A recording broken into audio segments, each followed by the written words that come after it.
어머니는 하나뿐이야. 마지막 한마디가 앞의 모든 의미를 바꾸는 방식.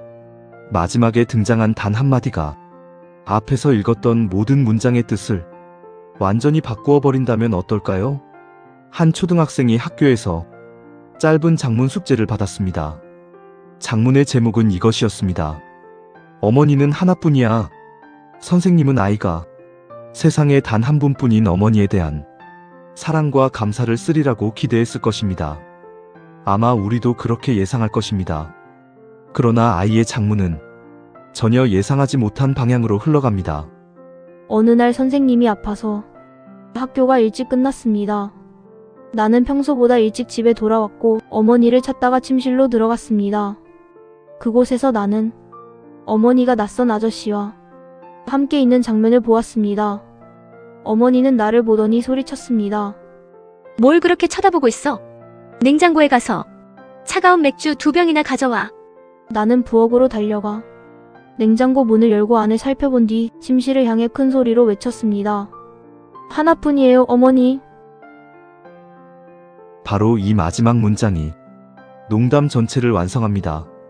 원문의 제목은 There is only one mother. 우리말로 옮기면 어머니는 하나뿐이다 라는 뜻입니다. 그런데 아이가 마지막에 외친 말은 There is only one mother. 하나뿐이에요, 어머니 라는 뜻입니다. 하지만 쉼표 하나가 들어가면서 어머니는 세상에 하나뿐인 존재에서 아이의 말을 듣는 단순한 호칭으로 바뀝니다. 처음에는 숭고해 보였던 제목이 마지막 한마디로 인해 맥주 개수에 관한 말로 추락합니다. 그런데 여기서 중요한 질문이 생깁니다. 처음에 읽은 문장의 단어가 나중에 바뀐 것일까요? 아닙니다. 단어는 그대로였습니다. 달라진 것은 그 단어들이 놓인 관계와 위치입니다. 마지막 문장이 도착하면서 우리가 앞에서 읽었던 문장의 의미가 거꾸로 다시 구성된 것입니다. 락강은 이처럼 미끄러지는 의미를 특정한 지점에서 붙잡아 고정하는 기능을 누빔점이라고 불렀습니다. 프랑스어로는 푸엥 드 카피통, 원래는 소파나 쿠션의 솜이 한쪽으로 쏠리지 않도록 천과 속을 함께 꿰매는 단추를 가리키는 말입니다. 단추 하나를 깊이 눌러 박으면 그 주변의 천이 그 단추를 중심으로 모입니다. 누빔점도 이와 비슷합니다. 여러 단어와 의미가 이리저리 흩어져 있을 때 어떤 하나의 기표가 등장하여 그 의미들을 하나의 방향으로 묶어버립니다. 여기서 기표란 우리가 귀로 듣는 말소리나 눈으로 보는 글자처럼 언어의 음성적, 시각적 이미지를 뜻합니다. 예를 들어 나무라는 말의 소리와 글자가 기표라면 머릿속에 떠오르는 나무의 개념은 기입니다. 그런데 기표의 의미는 그 기표 하나만으로 정해지지 않습니다. 같은 기표도 어떤 기표들과 함께 놓이는지 그리고 문장 속에서 어떤 위치를 차지하는지에 따라 그 의미가 달라집니다. 그리고 누빔점은 그 관계를 일시적으로 고정합니다. 누빔점의 핵심은 그 작용이 소급적이라는 데 있습니다. 소급적이라는 말은 나중에 도착한 것이 앞서 일어난 일의 의미를 거꾸로 바꾼다는 뜻입니다. 반전이 있는 영화를 떠올려 보십시오. 영화가 끝나기 직전 주인공의 정체가 밝혀집니다. 그러면 우리는 영화 초반에 보았던 평범한 표정과 행동을 다시 떠올립니다. 처음에는 아무 의미도 없어 보였던 장면이 갑자기 복선으로 바뀝니다. 과거의 장면은 변하지 않았습니다. 그러나 결말을 알고 난 뒤에는 그 장면을 이전과 같은 방식으로 볼 수 없습니다. 마지막에 도착한 정보가 앞선 사건들의 의미를 거꾸로 다시 배열했기 때문입니다. 아이의 작문에서도 똑같은 일이 일어납니다. 하나뿐이에요, 어머니. 이 마지막 문장이 등장하는 순간 처음의 제목은 전혀 다른 의미를 얻습니다. 마지막 기표가 앞선 의미의 사슬 전체를 다시 꿰맨 것입니다.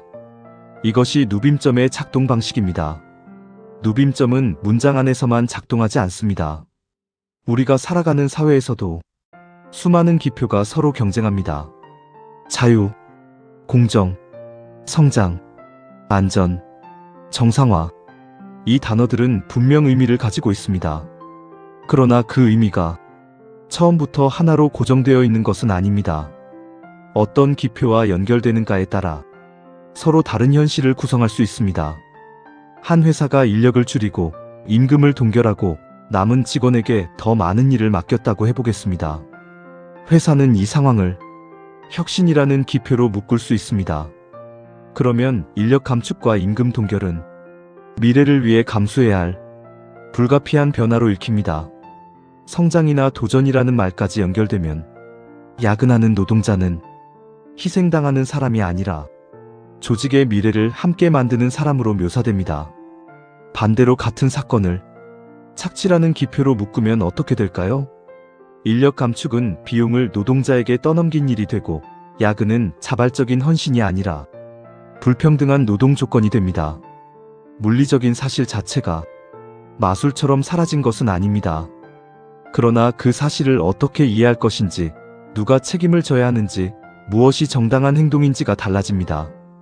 기표가 사건의 사회적 의미와 우리가 취할 수 있는 행동의 좌표를 조직하기 때문입니다. 여기서 주의해야 할 점이 있습니다.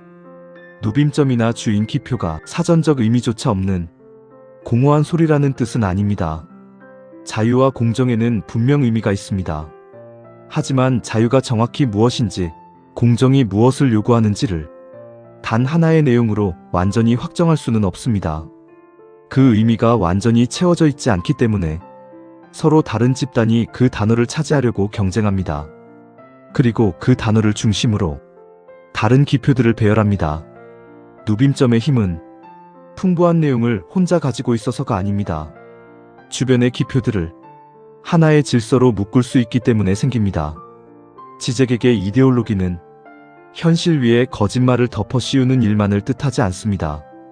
이데올로기는 우리가 마주한 사실들을 특정한 방식으로 연결하고 무엇이 원인이고 무엇이 결과인지, 누가 피해자이고 누가 책임자인지, 무엇을 해야 하고 무엇을 해서는 안 되는지를 하나의 이야기로 조직합니다. 그래서 이데올로기를 비판하려면 말 뒤에 숨겨진 진짜 현실만을 찾으려 해서는 안 됩니다. 오히려 눈앞에서 반복되고 있는 단어, 사건 전체를 하나로 묶고 있는 표어, 모든 설명이 마지막으로 도착하는 그 누빔점을 살펴보아야 합니다. 오늘 내용을 3가지로 정리하겠습니다. 첫째, 기표의 의미는 그 단어 안에 홀로 들어있는 것이 아닙니다. 다른 기표들과 맺는 관계 속에서 형성됩니다. 둘째, 누빔점은 흩어진 기표들을 하나의 의미로 임시 고정합니다. 그리고 나중에 도착한 기표는 앞선 사건들의 의미를 소급적으로 바꿉니다. 셋째, 이데올로기는 하나의 기표를 중심으로 사실들을 특정한 이야기로 배열합니다. 사실 자체를 없애지는 않지만 그 사실을 바라보고 행동하는 우리의 상징적 좌표를 바꾸어 놓습니다. 그렇다면 지금 여러분의 삶을 꿰매고 있는 단어는 무엇입니까? 성장입니까? 성공입니까? 안정입니까? 정상입니까? 혹시 누군가가 던져놓은 하나의 기표가 여러분이 겪고 있는 서로 다른 사건들을 너무나 자연스러운 하나의 이야기로 묶어놓고 있지는 않습니까? 다음 구강에서는 언뜻 보이는 겉모습과 그 뒤에 숨겨진 진실의 관계를 조금 더 깊이 살펴보겠습니다. 가면의 뒤에 진실이 숨어 있는 것이 아니라 때로는 그 가면 자체가 진실이라면 어떨까요? 지적이 말하는 상징적 가면과 진실의 기묘한 관계를 다음 시간에 이어가겠습니다. 지금까지 참새 인문학방앗간 1장 8강 딱딱한 개념을 고운 가루로 참새 인문학방앗간입니다.